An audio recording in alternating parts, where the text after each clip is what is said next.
Bang Gede. keputusan abang menyimpan itu baik apa enggak bang? Gimana ceritanya? Ya berarti gagal aja lah, gagal aja itu bang. Yesus gagal itu kan? Nggak ada yang gagal kok gagal.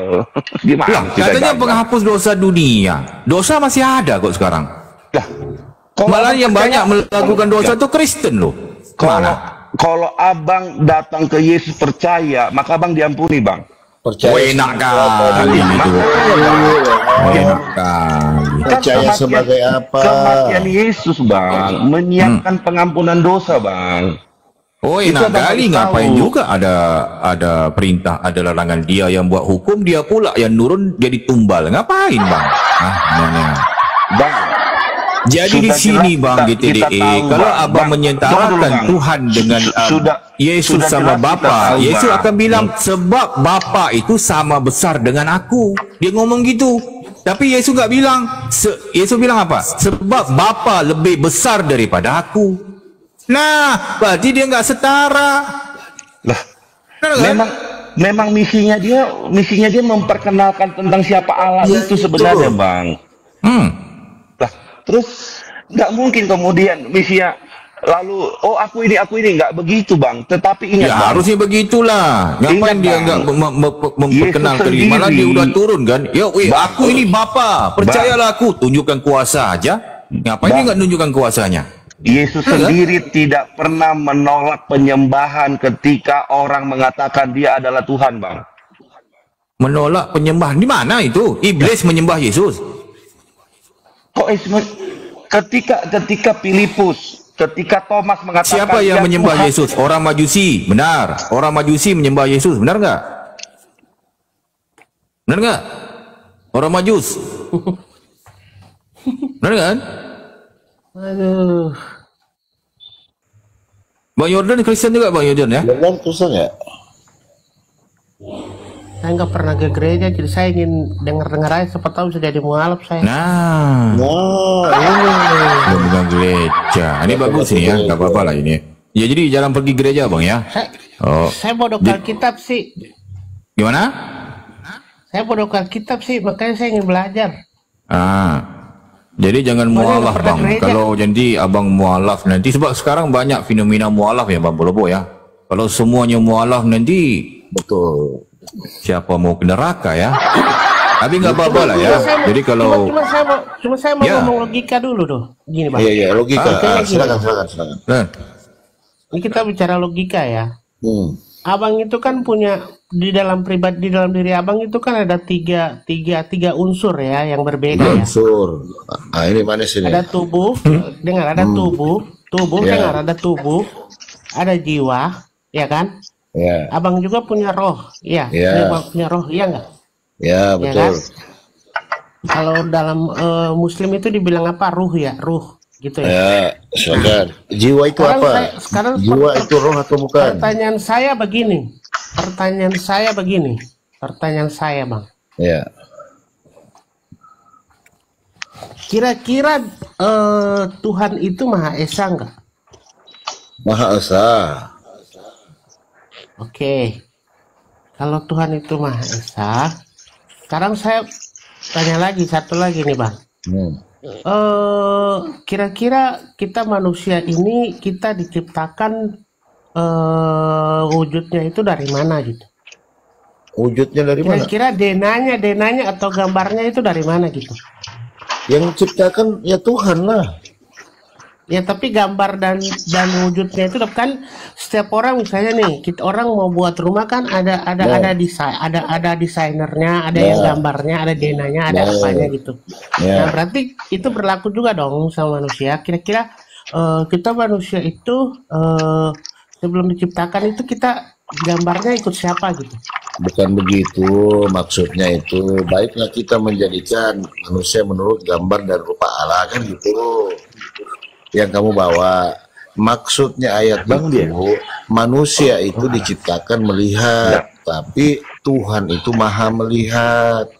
Manusia itu mendengar, Allah itu maha mendengar, begitu maksudnya. Nah sekarang kalau kau mau bilang, tapi kan begini bang, tapi kan gini bang, kalau segala sesuatu kan orang sebelum menciptakan sesuatu kan pasti ada gambarnya dong, ada planningnya dong, ada master plan-nya dong.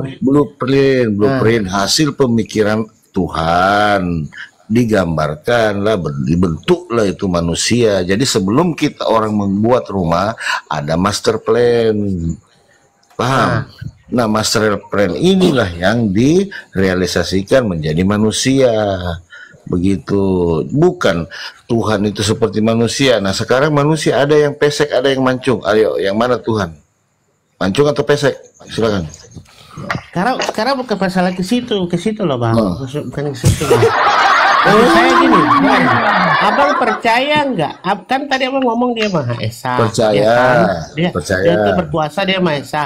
Sekarang pertanyaan saya, kalau dia Maha Kuasa, dia Maha Esa, kira-kira bisa nggak dia bekerja dalam satu waktu, tetapi menggunakan 3 pribadinya sekaligus? Bisa nggak? Maksud 3, kan Tuhanmu 3. Oke, kita dengar dulu. Sabar dulu, Bang. Sabar. Pertanyaan saya bukan dijawab. Pertanyaan saya bisa nggak? Satu. Pertanyaan saya bisa nggak? Bang Gitri, bentar. Ini menarik, kita rawat dulu satu persatu ya. Bang Gitri mungkin sabar dulu ya. Ini passion satu yang kita harus selesaikan. Ya kalau abang nggak, ini saya turun deh. Apa yang kamu tanya? Apa? Coba tanya. Iya, pertanyaan saya tadi gini loh bang. Kan abang ngomong dia Maha Esa, Maha Kuasa, ya kan? Kira-kira bisa nggak? Dia kan Maha Esa nih, Maha Kuasa nih. Segala sesuatu bisa dia lakukan apa aja mau, gitu kan? Dia kan berkuasa atas langit dan bumi, ya kan? Gitu. Termasuk manusia dan segala isinya, ya kan? Kira-kira ya, menurut abang nih, menurut abang, ini bukan saya yang tanya loh kepada abang. Menurut abang bisa nggak dia bekerja? Dia bekerja dalam satu masa yang bersamaan dalam 3 pribadi, bisa enggak? Jadi Tuhan itu bekerja, Allah itu bekerja bukan bekerja sendiri, dia bekerja dengan malaikatnya. Ngapain dia turun, orang ada malaikatnya, ada ajudannya, ngapain? Nah contoh begini bang, saya mau tanya dulu, Tuhan abang ini 1 apa 3? Silakan. Jadi sekarang begini loh. Dijawab dulu. Dengar dulu, makanya saya jelaskan. Konsep pemahaman umat Kristen adalah begini. Coba. Konsep pemahaman umat Kristen ya, yang bisa mengalahkan iblis itu cuma Allah itu sendiri. Kenapa? Kenapa dia harus turun ke bumi? Karena iblis itu kan sudah dilempar ke bumi. Saya nggak bicara iblis bang, kita mau tahu dulu. Ya, itu kan logikanya ke situ. Jangan dulu ke situ. Gitu. Jangan dulu ke iblis. Saya mau nanya dulu. Tuhan abang ini 1 apa 3? Silakan. Ya sekarang abang dengar dulu, itu sudah jalurnya sudah ke sana itu. Berarti abang nggak ngerti Bang Yordan ini macet kan? Bukan nggak ngerti, kamu yang nggak mau paham. Oke, baik, kalau abang ngerti dijawab dulu soal Bang Polopo itu supaya kita nyambung diskusinya. Gitu loh. Silakan. Ya makanya kan makanya dengar runutnya begitu. Karena yang bisa dengerin. Tadi kan sudah disinggung sama Bang siapa itu? Bang PTD apa tuh? Tentang itu di dalam Yohanes 3 ayat 16 tuh, karena begitu besar kasih Allah akan dunia ini sehingga ia telah memberikan anaknya yang tunggal supaya setiap orang yang percaya kepadanya tidak binasa melainkan beroleh hidup yang kekal. Oke, sudah jelas di situ. Cuma satu-satunya Allah, cuma satu-satunya Allah itu yang bisa melawan iblis dan dia dilempar ke bumi sehingga dia harus turun ke bumi menyatakan dirinya kepada manusia bahwa dia telah menang atas maut dan mengalahkan iblis di mata manusia. Cuma satu-satunya dia. Manusia tidak akan bisa untuk menembuskan. Sabar dulu bang, sabar dulu. Bukan berkelahi sama iblis. Sabar dulu. Aduh, gimana ini? Tidak akan lari-lari Anda ini. Aduh. Ini lihat tuh Bang Gitri. Lihat itu. Dia Kristen, dia pun pusing bang, nggak ngerti dia tentang gimana Kristen. Inilah masalah doktrin gereja. Bukan gitu bang. Nggak ngerti dia. Muter-muter kemana-mana. Itu contohnya Bang Gitri. Kristen yang naik pasti begitu dia. Bukan cara pandang orang abang yang abang paksakan terhadap kekristenan. Itu kan nggak boleh begitu. Oke, bisa ku ulang ya Bang Pulopoi? Mungkin Bang Pulopoi bisa diulang itu. Abang ini loh Bang. Abang kalau mau masuk ke orang Jawa Bang, pahami dulu cara pandang mereka seperti apa, supaya jangan kemudian mengkik sana sini. Bukan gitu Bang. Lompat itu siapa yang kick? Nggak ada yang kick. Sama dengan gini Bang, sama dengan Yesus. Ketika kita mau belajar Yesus Bang, pahami dulu nih kekristenan itu memandang itu seperti apa. Kalau kacamata abang Bang, kalau abang orang Makassar, lalu abang coba untuk memahami Jawa dengan pola Makassar, nanti kita keliru, tabrakan, nggak akan ketemu Bang. Betul, makanya saya tanya dulu. Anda sebagai orang Makassar, bang, saya tanya dulu. Boleh saya tanya Bang? Lanjutkan tadi dulu Bang, lanjutkan tadi Bang. Oke, boleh saya tanya dulu nih. Begitu besar kasih Allah sehingga ia mengaruniakan anaknya yang tunggal, ya kan, untuk memperoleh hidup yang kekal, kan gitu. Nah, sekarang mengenal Yesus itu sebagai apa? Itu dulu. Sebagai utusan Allah atau Allah? Itu aja dulu, silakan. Ketika bicara Yohanes 3 ayat 16 itu, Allah itu menjadi manusia, Bang. Ketika menjadi manusia. Bukan itu yang ditanya. Mengenal Yesus sebagai apa? Sebagai Allah atau utusan Allah? Silakan. Dua-duanya Bang, sebagai Allah dan sebagai utusan juga. Kenapa? Karena posisinya dia Bang. Ini yang bilang tadi Bang, doktrin gereja, Bapak gereja. Coba lihat ini Bang. Abang coba lihat Bang. Yohanes 20 Bang. Yohanes 20 Bang. Yohanes 20 ayat mana lagi? Ayat 27 Bang. Lari pula. Sama 28. Oke. Kemudian dia berkata kepada Thomas, taruhlah jarimu di sini dan lihatlah tanganku, ulurkanlah tanganmu dan cucukkanlah ke dalam lambungku dan Thomas kaget. Oke, gini loh Bang, ini kan gini Bang, gini, aku berikan satu. Dia 28 Bang. Ya, silakan. Yang ini, yang Thomas bilang. Thomas menjawab dia, ya Tuhanku dan Allahku. Oke, bisa aku berikan abang ini supaya abang cerdas ya. Abang cerdas sedikit ya. Gini loh Bang, ketika aku dulu pernah menjadi seperti situasi Thomas nih Bang. Ketika ibuku itu ya, aku sedang malam-malam balik pulang rumah, balik daripada main ini ya Bang, futsal. Balik-balik, tiba-tiba kaget aku depan pintu itu Bang. Ibuku depan pintu dalam gelap gelita loh Bang. Aku ngomong gini, ya Allah. Kaget aku Bang. Tapi nggak jadikan ibuku Tuhan. Nggak ada. Nggak ada. Jadi di sini situasinya Thomas ini kaget dia melihat Yesus. Jadi dia ngomong, ya Tuhan ya Allahku. Dia kaget, bukan Yesus itu Tuhan, bukan.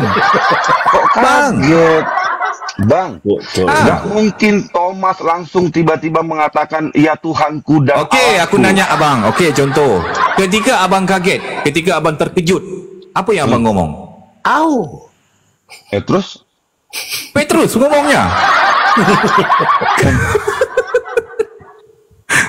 Pastilah abang kaget, abang kan ngomong. Kalau aku kaget pun begitu. Ya Allah ya Tuhanku. Responnya banyak Bang. Responnya banyak. Banyak respon orang kaget. Jadi dalam ini abang udah ngerti ya. Gampang kok ngertinya itu. Jadi kalau abang ngerti udahlah. Esok-esok mulai waras lah abang. Nggak nyembah Yesus lagi. Di sini aja mereka sudah menyaksikan Bang. Ya Thomas saya udah menyaksikan ya Tuhanku dan Allahku. Makanya sambung itu. Karena engkau telah melihat aku. Coba lihat dong, baca dong dia 20 apa 29-nya. Kata Yesus kepadanya, karena engkau telah melihat aku, maka engkau percaya. Percaya sebagai apa? Bukan kasusnya kayak abang kaget lihat ibu lalu kemudian ibu nggak kayak gitu Bang. Abang jangan begitu. Pemahamannya nggak begitu. Memang begitu kok. Yesus nggak pernah ngaku dia itu Tuhan, dia itu Allah, nggak pernah ngaku kok. Maka gini, berbahagialah mereka yang tidak melihat namun percaya Bang. Percaya sebagai opo?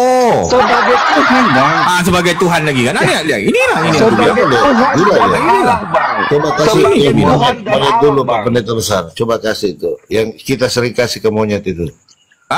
Oke. Ini ya. Mungkin inilah bisa kutanyakan kepada abang ini ya. Gampang kok ini abang ini ngerti. Oke, ini ya. Abang buka juga Yohanes 17:3 abang ya. Ini mungkin bisa ku ngetes ini abang, uji lah ya kepintaran abang ini pintar daripada monyet. Oke, gini loh Bang. Yang berbicara di sini siapa? Bang GTDE. Yesus. Berarti Yesus bicara ya di sini ya. inilah hidup yang kekal itu, yaitu bahwa mereka mengenal engkau. Engkau ni siapa? Allah. Bukan Bapa. Bapa. Bapa. Bapa ni Tuhan bukan? Tuhan. Tuhan. Satu-satunya. Satu-satunya ini ada enggak duanya? Enggak, ehad. Kira dia ehad. Berarti enggak ada duanya ya, apalagi tiga ya. Benar ya? Satu-satunya Theos yang benar. Tuhan yang benar. Allah ni Tuhan ya, Theos ya. Theos diterjemahkan jadi God. God diterjemahkan jadi Tuhan ya. Tuhan yang benar. Berarti menurut kata Yesus, Tuhan yang benar ni siapa? Yahweh itu. Bapa itu. Halo. Bapa ya, Tuhan yang benar ya. Berarti selain daripada Bapa ini bukan Tuhan yang benar ya. Jika ada yang menjadikan Yesus ini Tuhan, itu orang tu benar ataupun salah dia? Benar. Ini. Ini gue bilang. Ini yang gue bilang tadi. Makanya bang. Makanya kan. Ini loh bang. Ini. Kalau Alkitab itu bicara tentang kontekstualisasi bang. Kita bicara tentang satu cerita bang. Cerita itu dimulai ceritanya Yesus begini, itu wajib jadi Tuhan. Statementnya, bagaimana ininya. Dia paparkan bang, tidak putus bang. Baik. Apa yang harus tahu bang? Sebentar, Alkitab itu bukan potongan-potongan pemikiran-pemikiran lalu dimasukkan begitu. Tidak begitu mainannya bang. Baik. Oke. Ayat ini jelas mengatakan bahwa inilah hidup yang kekal itu, yaitu mengenal engkau satu-satunya Bapa yang benar ya, Allah yang benar ya kan, dan Yesus Kristus yang engkau utus ya. Nah, pertanyaannya bang, ayat ini Yesus sebagai Tuhan atau utusan Tuhan? Silakan. Posisinya dia adalah sebagai manusia. Ini gue bilang ditanya opo, dijawab opo. Bukan, makanya bang, makanya kita melihat nih sekarang. Yang ditanya itu di ayat ini Yesus itu utusan Tuhan ataupun sebagai Tuhan itu sendiri. Pahami dulu bang. Ini ayat ini bicara konteksnya apa? Yesus lagi berdoa untuk murid-muridnya. Lalu ini diceritakan kepada mereka. Begini loh cara berdoa bos. Oke? Doanya seperti apa? Gini.